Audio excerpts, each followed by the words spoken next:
In this video, I will show you a detailed comparison of SendPulse and Mailchimp, two popular email marketing platforms, to help you decide which one is better for marketers in 2024.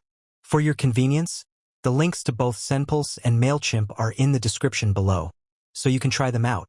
SendPulse and Mailchimp are both well known for their email marketing services, but they have some key differences that may make one more suitable for your marketing needs than the other. Both platforms offer easy-to-use email campaign builders with templates, A/B testing, and analytics.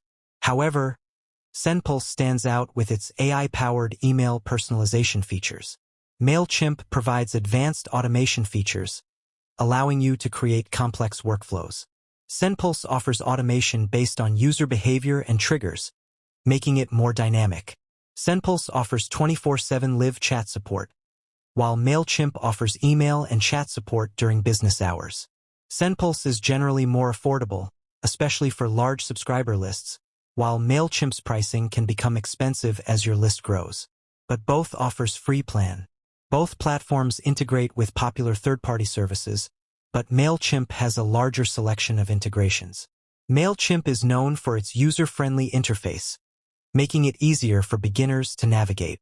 SendPulse also offers a simple interface but may have a steeper learning curve for some features. If you're looking for affordability and advanced personalization, SendPulse might be the better choice. However, if you value comprehensive automation and ease of use, Mailchimp could be the right option for you. Click the link in the description to try SendPulse and Mailchimp for free.